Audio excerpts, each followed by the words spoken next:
Well, hello, Video Pro. So, what we're going to be doing today is talking about Premiere Pro, some basic stuff to get you going. After the first setup, which we're going to do separately, I've already done that with you, and you have it set up so that you have Premiere Pro in the Creative Cloud to work with. We're going to go to the basics of how to log in daily. So when we're doing our normal like login to Premiere Pro, what you do first is log in to the Launchpad. So you would log into your Launchpad and open up your Google Drive. So I've got both of those already open. And then what we're going to do is come down, you can go to the search bar and we're going to type in Premiere Pro and you'll see the icon show up for the app. This right here is what you would open. I have mine saved down at the bottom. You're not going to do that, but you would click on this. And it is going to take a bit for that to open. X out of that. And so once your screen opens, you're going to see something that's similar to this. You might have some tutorials that's come up pretty quickly on your screen to try and walk you through those. And those are very informative. You can do those at any time. But for now, we're going to go over to the side where it says New Project. If you were going to come in and work on an existing class project, you could do Open Project and then open from that list. But since you're just starting, we'll go to New Project and click on that. And when you do that and open the new project, you're going to see a screen that kind of looks like this one. And this is how you set up any of your new projects. The first thing it's going to ask for, obviously on this side, you're going to see it's highlighted blue, is to, hey, let's give the project a name. And so for our first project, we're going to do a skill builder. So you could do editing skill builder number 2. And this is, of course, Premiere Pro. And then it's going to ask for the location where you want it saved. You are going to have yours saved in your Google Drive. That's really important. We don't save things on the school laptops. When you click here, it's going to give me some options. I have Google Drive location and I have my desktop location. I'm going to be using my desktop location, but you would use your Drive location. When you do your Drive location, you're going to see that, hey, folders that look similar to these earlier I saved this on Google Drive, and so the folders are still listed that are right here. And you would open your video production folder and go inside of that to your sequencing. You can put this skill builder inside of your sequencing film because that's the one that we're doing this with, and go from there. But I'm going to save mine this time here. And so after I do that, the next thing that you're going to have some options with, you're going to see in the center it says select media to create new project. I wait and do that. I do that after I create the project.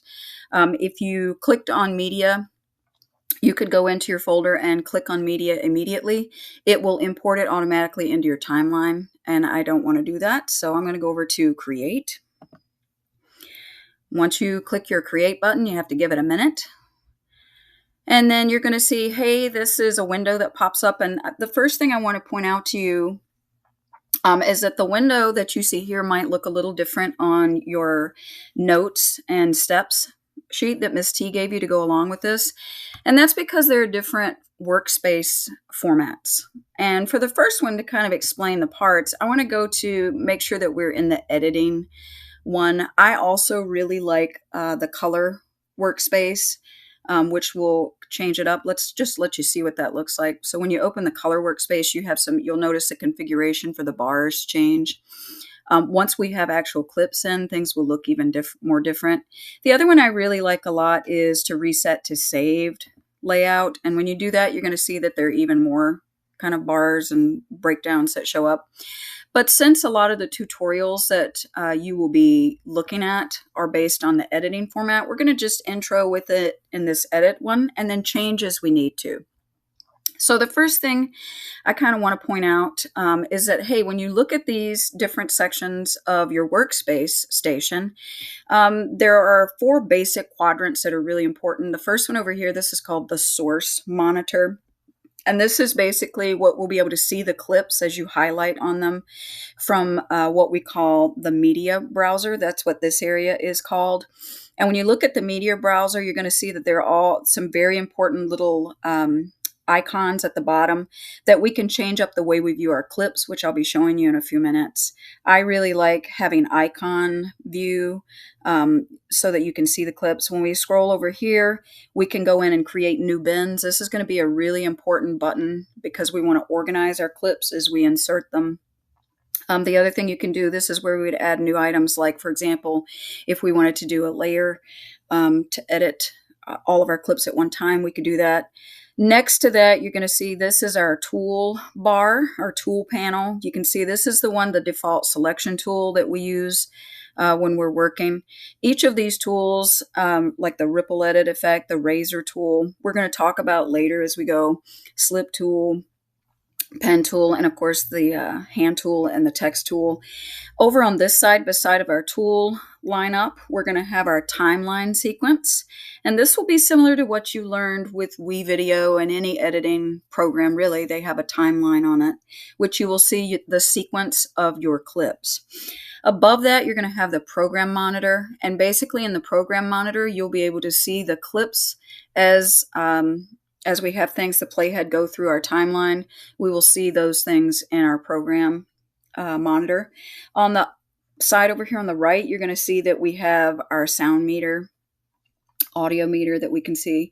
And then there's obviously workspace options. This is, of course, our color panel, Lumetri Color, so that we can do edit, corrections, and do color effects.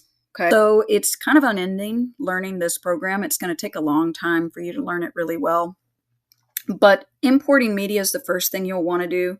Several ways that we can do it. Obviously, you want to start out by having the media that you're going to be uploading organized in your Google Drive. That's really important so that you can find things that you need and organize it in the right manner. There are tons of ways to do this, as I said. So we can, obviously, if you do a right click, you can do it. An easy way is just go to import, and it's going to automatically kind of try to find out where to get your materials. It has a memory, so it will take you to where you told it to save things or collect things. So I can do it this way. If I go to import, it's going to take it directly from my drive.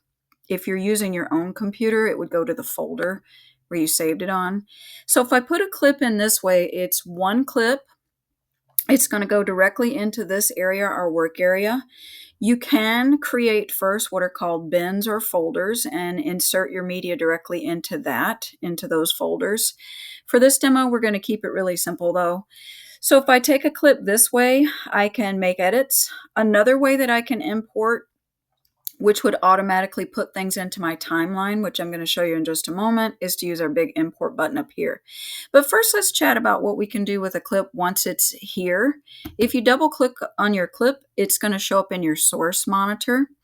And if we take a look at our source monitor, you can see that as I push play and the playhead goes through this, I could actually do some editing in this stage. If I stop it here, let's say that that's the section I wanted to start with, I could do something called a mark-in or just I on your keyboard. But if I click that, that's going to automatically clip off some of that clip and trim it in the source window. It does not affect it down in your media browser, but up in the source window, it will clip it.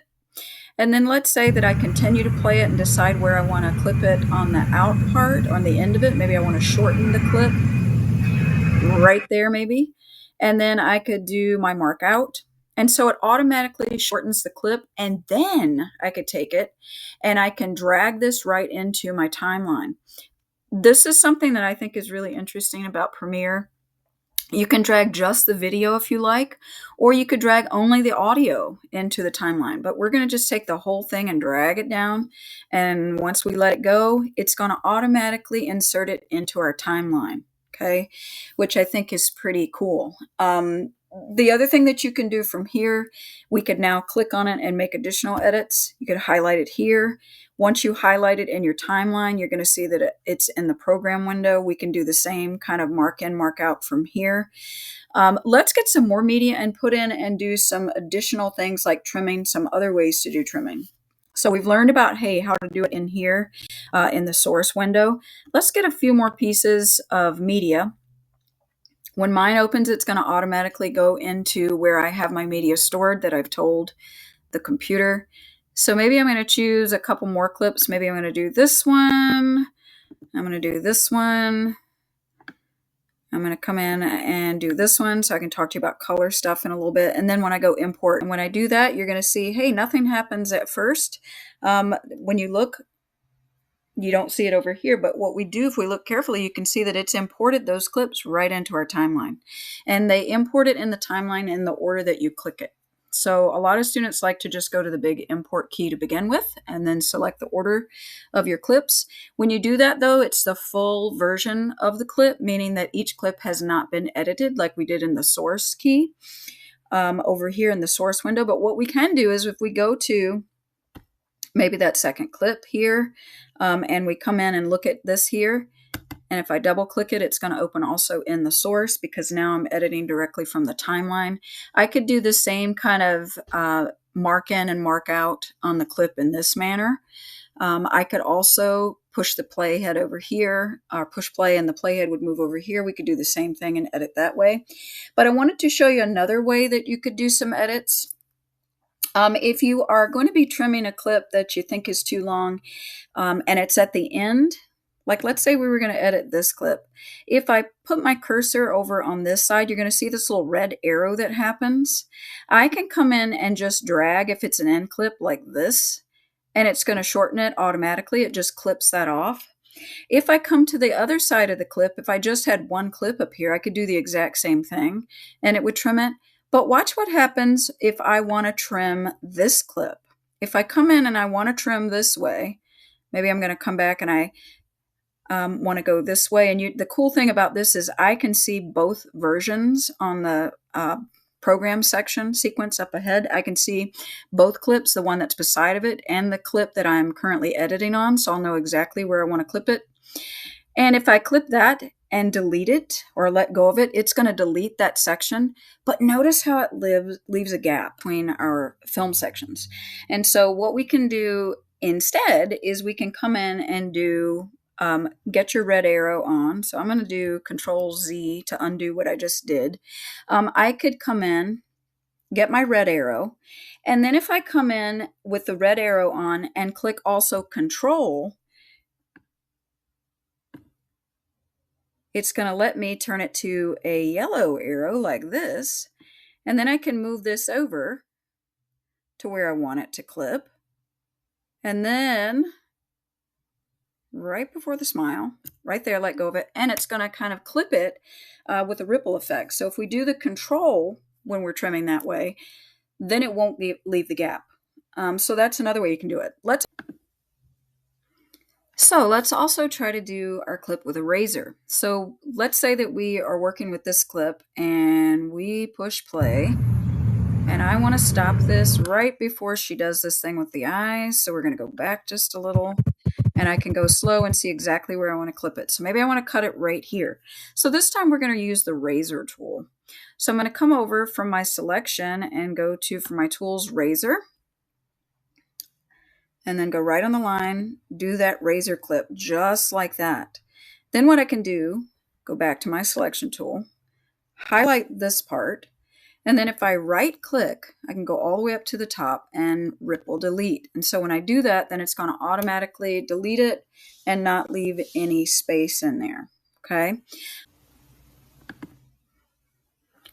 Okay, so let's say now that maybe we wanted to change the speed of our clip. Maybe we think that this clip through here, let's pull our playhead back and look at this clip. Maybe as we play this, we think, hey, you know, this is going a little slow. Maybe we want to speed this up. You can do something called changing your speed duration by highlighting the clip. So we're going to highlight the clip. Then if you right click on this, and then you're going to go and find where it says speed duration, click on this. And we can change this. We can make it go really slow, or maybe we want to speed it up. So if I wanted to slow this down, I could go to 50%. Maybe I want to go faster. I don't know. You would choose. Go okay. And then when we do that, now let's play it, and we're going to see that it goes much slower. Really slows down that clip. Okay. So let's stop it, and maybe we change our speed duration again. Maybe we speed it up. So maybe instead of 50, let's try 150 and see what happens with that. And then you can see when we do that, it's going to give us that gap. I'm going to Control Z that because I don't want to change that. And let's jump down into our next section.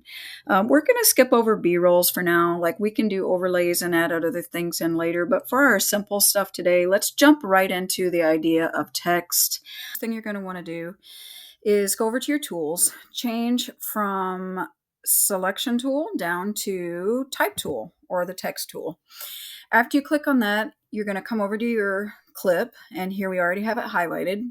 This is the end clip, and so we're going to think in terms of maybe adding text at the very end of a film, credit roll. So I'm going to come in and just click in the corner of this clip. When I do that, you're going to notice that on the screen down in our timeline, we can see that in video 2, we now have a text box. Okay, you can see that you actually have another layer where our text is going to go. So when I come up to this, whenever I move away from the video row up into our program sequence, I can see that the tool changes. So now we have our text tool. So I'm going to click on that and open up a text box. It's a good idea to make the text box because if you don't and try to start typing, it will just go off the end of your screen, and you don't want that. So when we come in, maybe we say, maybe we have our end credits. Maybe this is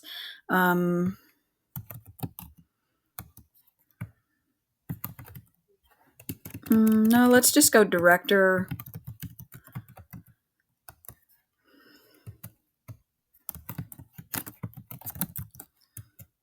And then we have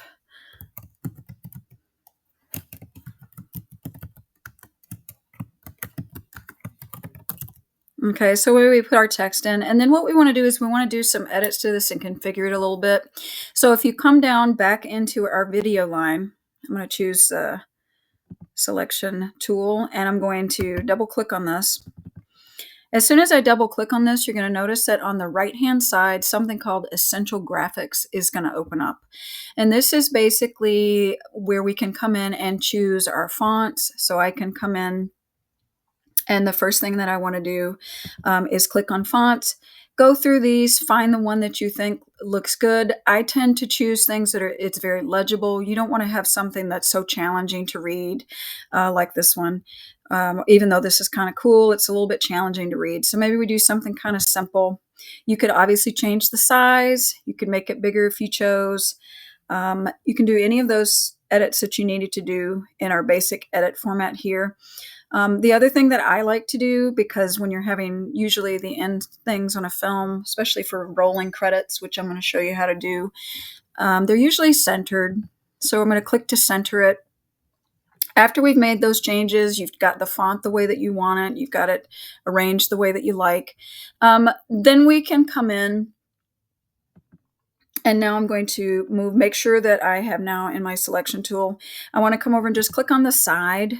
Notice that I moved outside of the text box, and it's really important that you're using the selection tool, not the T tool when you do the click on the side. I used to make that mistake a lot, and what happens is it won't allow you to change into this part of your edits, and this is where we can choose our rolling credits. You could go in and manipulate kind of time and things like that, but usually they're pretty good about having the amount of time kind of the way that we need it. We can take the playhead over it and watch that now. Click play, and you'll see that it slightly overlaps the end of our screen, and then it fades in and starts rolling up. Okay, so that's the way that you could manipulate that. Other things you could do, I wanted to show you this real quickly in text. If you go into Browse, they also do have a pretty interesting collection of templates, similar to the ones that we had in WeVideo. You can use any of these if you want to. These are fine. You could have these at the beginning. If you decide, hey, you wanted to move this over, if you highlight this, you can slide this just like any track. So we could move that back out of the way. You could adjust where you put it. So that's the first thing. I'm going to go back. You could go into individually and close this panel. I'm just going to go up into our workspace though and just go back into basic editing. I'm going to go to saved, reset to saved.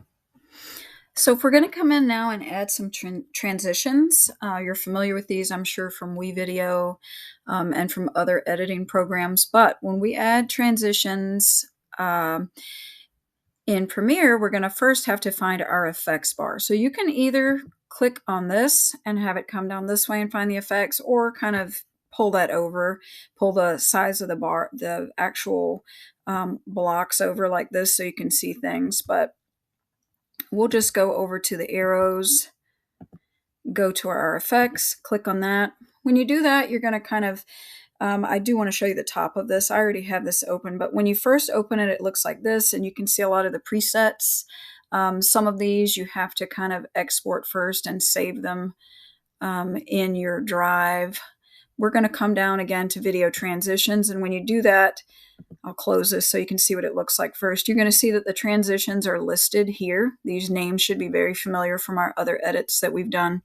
I'm going to open up Dissolve because that's the one that I tend to like the most. When we're going to add in a dissolve or a transition, the easiest way to do it, obviously, is to just kind of grab a hold. And when you bring this over, you're going to drag it over, and you're just going to put it where you want it to go in between your clips and let go. One thing I did want to show you, there's so many things to show you, but I don't know if I showed you guys how to change the size of your timeline. If we come in like this and pull this backwards or forwards, it will change the length of this. Make this a little bit bigger so you can see it. There we go. So if I come over now, there we go. I just have to get the cursor in the right spot. And so click on that. I can come in and I can change the duration of my transition. So maybe I want it to be something like 2 seconds. Go OK. And then you can pull this through, click play, and see our transition, and it'll fade the length of the fade into the other clip. So transitions between multiple effects, or use the same exact transition between multiple clips.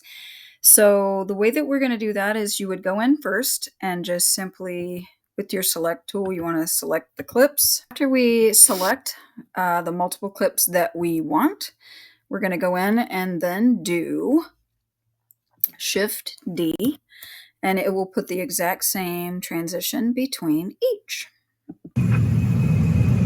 So we can see the cross dissolve between each transition, and you can see that that's happening. Okay. So another way that you can have an effect between clips, a transition that's not a transition, would be to basically change the scale in between two clips. So if we go to the effects control, which is up here at the top in the sequence window, first I'm going to highlight a clip. So let's say that we want to go between maybe these two clips here and here. So we want to go between this clip and this one. So we're going to go up into effects control. We want to go into motion. So we'll change our scale to maybe 90%. Okay. So when we do that, and then click over, you're going to notice that it reduces the scale, or it changes the scale. And now we have part of the black showing back here. We don't want that to stay that way. So go up, let's double click on our image over here. And once you do that, then we can drag these corners and fill the screen. Sorry, my buttons are getting sticky. Let's talk a little bit about audio. So the first thing we need to do is know where our audio files are located, and I'm going to show you that. The other thing that you're going to want to know is where are the audio tracks. Well, if we look at our timeline, you can see that we already have one audio track, which is traditionally for dialogue that happens when you film your clips.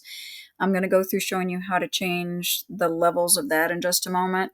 But the other thing I want to show you is how do we add things like music. So when we want to add music, we're going to go up to our workspace bar. You want to click on Essentials. Now, when we did text, we used Essential Graphics, which is here, this one. When we're adding sound and thinking about sound, you're going to go to your Essential Sound tab. And when you go to the Essential Sound tab, you're going to notice that it has things divided by moods, genre, filters.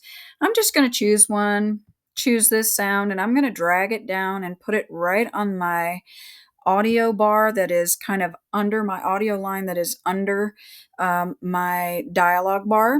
And when I do this, I'm going to make this a little bit different in size so I can see it a little better. Right here. I'm going to come in and I want to clip this. And it looks like,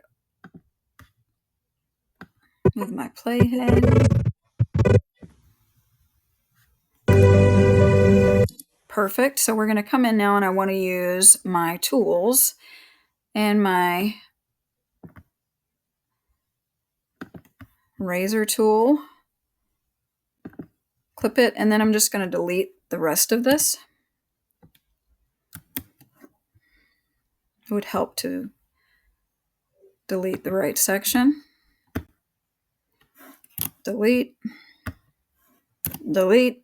Okay, so now we have our audio file that's under here. Now when we go in and start trying to do edits and sound levels, we're going to first want to be able to hear the dialogue. So the dialogue is kind of your priority. So that's really important for you to know.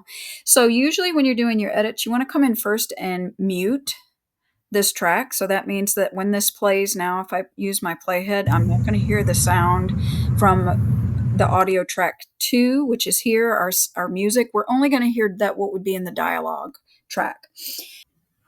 So once I have my audio track in and I've adjusted it with my razor tool and I've changed the length, you can come in and adjust the sound level of individual clips, kind of with the bar, the same way that we did in WeVideo. So that should be nothing new to you for each individual clip. We've muted our music track, so that's not going to interfere with things. We can also go in though with our dialogue and tag individual clips in different ways. So I want to show you that, audio clips in different ways. Again, if we go over to our window button and go to Essential Sound and open that up, you're going to see that it opens in edit mode. And I want you to look at this part right under here where it says SFX preset. If I actually click on a clip, so I'm going to click on this one, and then if I want to go to, I could enhance speech so that we make sure things are heard. I can also click on this where it says preset. It is now currently set as dialogue, and that's the default setting for your individual video clips that you have in. But we could change that. We could go in and change the way that we want that to be heard. Usually we leave this as dialogue so that it's louder. If we click on our music clip down here, the second clip, our second audio line, we can go into, it's currently tagged as music, but we can go in and customize this again and change and balance it and change the way that that is heard. If we come down lower and look where it says ducking, we can tag this, change the setting that we want so that we can have it be very sensitive. We can change the sensitivity. We can change the fade. If we double click on one of these dynamics, we can even go in and enhance speech. With Essential Sound open, I can also come over beside of the preset button here where it says default and kind of go up above that where it says clear audio type. If I click on that, it's going to give me a way that I can tag individual dialogue clips. I can change it to SFX. I'm going to have this as dialogue so that we know that, hey, someone's speaking. We need that to be louder. I can come to my bottom clip, go over to this, and where it says clear audio type, I'm going to tag it as music. Usually, though, Adobe tags things for you already, so it's usually pretty clear, but you can adjust that and the ducking level. So if I'm coming in with this level here, go to my ducking, click on this.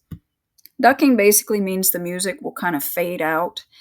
Make sure that, hey, the bottom highlighted clip is going to be tagged as music, and that's really important.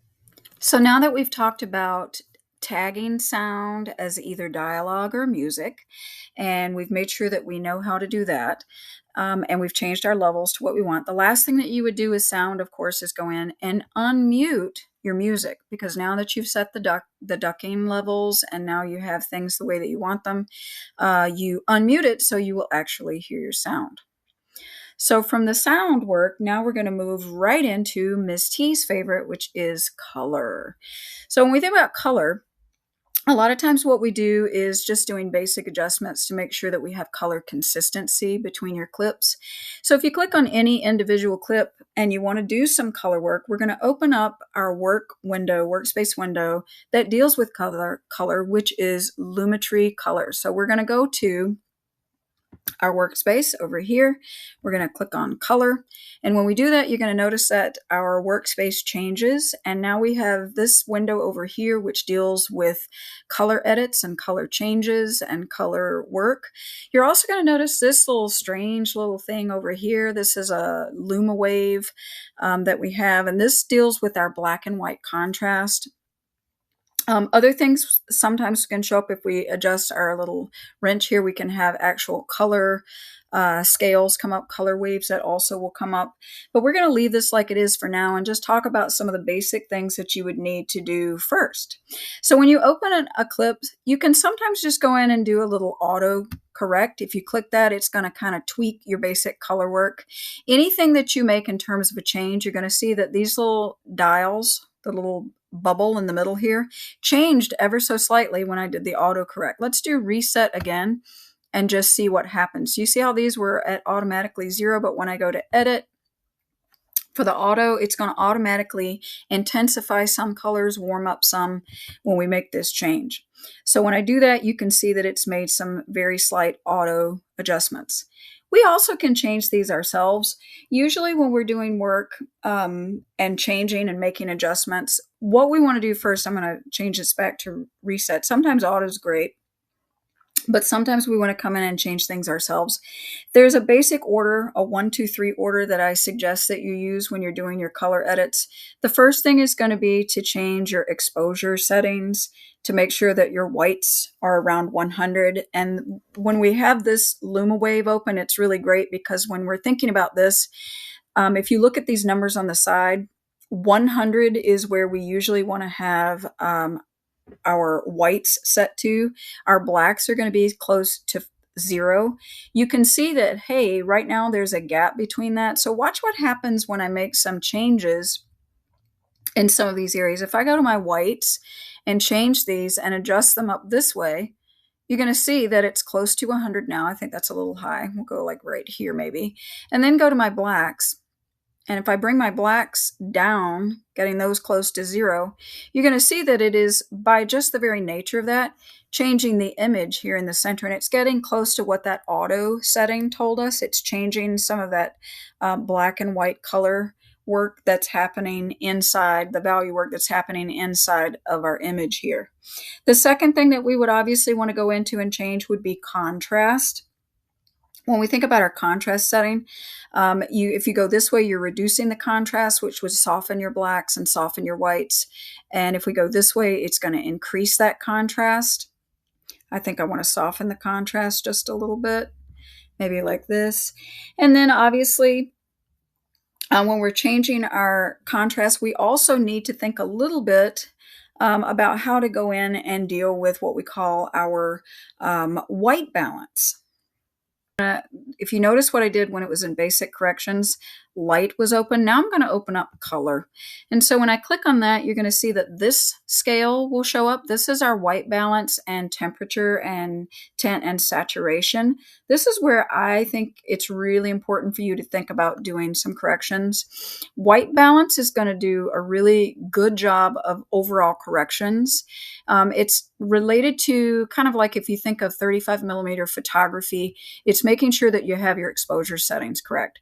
So I'm going to bring over my dropper tool to the white area of the eye. Usually you want to find something in the image that's super white and click on it. And then when you do that, it's going to automatically make adjustments to your temperature and tint. I want to do this on a different clip so you can see this really clearly. So I'm going to click on, move my playhead over so we can see this clip. And the reason I want to do this clip is because this one really needs a lot of correction. So if we come in and do white balance on this, I'm again going to use my dropper tool. And I'm going to drag this over. And it did not let me grab it, so let me do that again. So now I have my dropper tool, and I'm going to bring it over and touch the white hair clip because that's going to correct things. Watch what happens to the color, temperature, and tint when I click on this. When I click on that, do you see how different that green got? And I can tell you that honestly, this is very close to the actual green. It changed actually the temperature. So actually you can go in and adjust these again yourself if you choose to. Usually the white balance click tool though, the dropper tool, really makes it fairly accurate in my opinion. So after you've done kind of your white balance, the next thing you want to do is of course think about your saturation. Usually for quality film work, I like a slight increase in your saturation. Usually we don't desaturate. I'll show you what happens when you do that. Now, sometimes if you wanted to have a film that's more black and white or desaturated, you could do that intentionally. But I tend to really like to increase just a little bit the saturation, makes the colors more intense and pure. That's really, really important when you're doing color correctives. Usually those basic corrections that we just did are pretty much mostly what you need. The other thing I wanted to show you though that's kind of important, let's say that you made a correction to a clip and then you wanted to do, you had several clips in the same exact location. You could do the corrections to multiple clips at a time. So the way that we would do that, you want to highlight the clip that you just corrected. And I'm going to do this clip again because we have several similar clips here. So I'm going to move my playhead back to this so you can see it. I'm going to make one or two. I'm going to do the white balance adjustment with this. And then I'm going to show you how to apply some edits to all clips. So we'll go over to this eye right through here. Looks pretty good. Maybe right here. So then what we'll do, is slightly change the temperature. Maybe I also want to increase the saturation just a little of this particular clip, just like that. So maybe I really like that. I'm looking at another version of it. You can see the white looks a little more pure here. So now what I'm going to do to apply the corrections that I just did to this clip to some of the other clips, I'm going to highlight my corrected clip. So that's this one. And then I'm going to do Control C. And then I'm going to go to the clip that I want to change, which is this one beside of it. And then I'm going to do a right. And I'm going to go up to the top and I'm going to do Paste Attributes. And what that's going to do is it's going to open up a lot of options here. And so what I want to do is I'm going to be I don't want to do volume. I don't want to do any of these things. I'm going to leave it kind of alone. The main thing that I want to do are my color effects. Okay. And so then when I do that, I'm going to go, I could just undo those and I'm going to go okay. And then it's going to automatically have these changes to this clip just like this one. Okay. So you can see the color changes have taken effect. So let's do that one more time. Click on this one, Control C. Then I'm going to go to this clip. I'm going to go to Paste Attributes. It's going to have some options up here. Basically what I want are my effects here. And I'm going to go to OK. All right. And so you can see, hey, it just copied those, makes it really quick to make really quick edits all at one time. Okay. You also can go in and add in adjustment layers if you wanted to do that. And an adjustment layer would mean that you then are doing your color edits on an adjustment layer. So to do that, we would go over to, move this over so we can see our bottom. We're going to come in here and we're going to do an adjustment layer, go OK. Then we're going to scale down, find him. Then we're going to pull him over here and put him on top. And then I'm going to drag him over all of the clips that I wanted to make an adjustment to. And then with this highlighted, with my adjustment layer highlighted, I could come in and do corrections on everything. So I could come in and do temperature changes. I could do saturation changes. And then when I do that, it's going to apply it to every one of the clips that I've highlighted. So that's a really cool little trick as well. So this is a really quick overview. There's a lot of stuff that goes on in this. There's way more that we can learn about color, that I have some other additional clips that I will be showing you later. But for now, you're probably tired. So after we did all of this, we want to go into how do we go into exporting. And so I'm going to be actually doing a separate little video for you guys, put it back into basic editing mode. So I'm going to be doing a separate little thing for you guys to show you how to do exporting if you come over to this version and what we would set this on, because it would actually give you some options.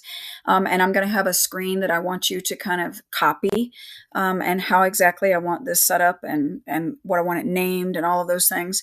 I'll have a screenshot that shows you, but after you set that, then when you would go over to this little button and you would click export and you would be very happy and you would be done. There's also things that you could do for changing the way that you export it here. You could set it up so that it goes for different social media variations. If we go back to our edit screen, there's also quick export, which is this little button over here that you could use as well. But we will talk more about exporting as we get to that point after you've done your edits.